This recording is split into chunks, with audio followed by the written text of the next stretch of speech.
John, this was a smoking. Hi everyone, I'm Joe's little sister. I'm the youngest of four. I just want to say a few things about Joe. We were very close growing up. There was only 18 months between us. Joe went by the name of Neil until he started high school, and then he switched to Joe because Joe was the bad kid. He always got grounded and lived across the tracks. That's what he used to tell everybody. And then for some reason he changed his name to Joe. I don't remember him being a bad kid. I don't know if Ron remembers him being a bad kid. Oh. You threw a knife at him. Okay, I'll add that in there.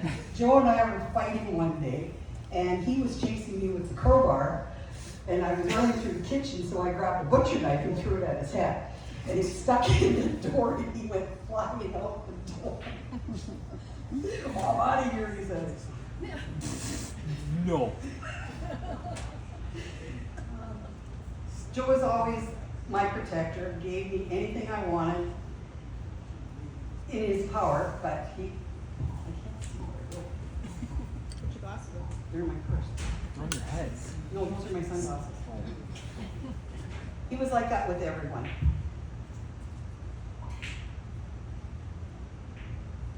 When we were younger, Mom always said, because we were so close, it probably would have been easier if we were twins. There wasn't an occasion when we were in Vancouver. I got out there first. I had my wallet stolen at the airport. And then Joe came out, and we all went to the bar. Well, of course, I'm the one who's underage. And this waitress asked for her ID, and I says, well, so I gave her the song and the dance. It was true. I did lose my wallet and all my ID. I said, besides, we're twins. She looked at us. Yeah, okay. So she wanted to stay. I always used to tell people I was older than Joe. I don't know why.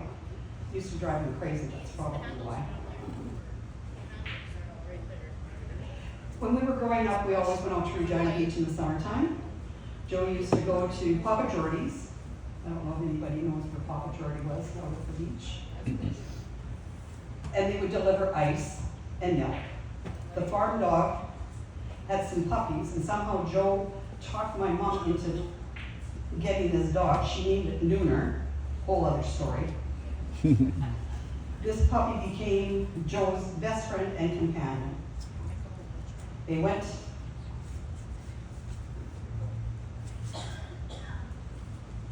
Joe would make a peanut butter sandwich, bottle of water, and they'd go off hiking for the day, fishing down to Little Arm at Regina Beach.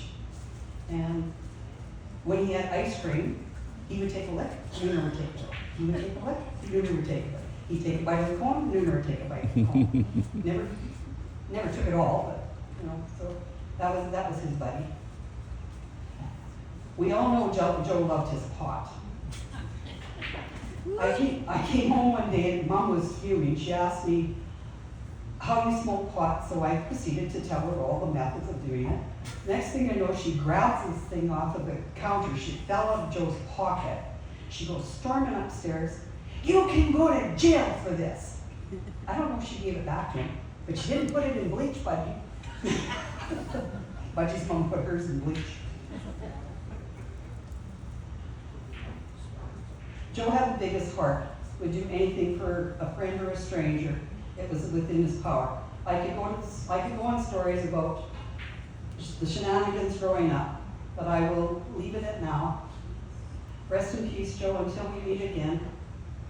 I truly love and miss you. Brother, your life was a blessing. Your memory is a treasure. You are loved beyond words and missed beyond measure.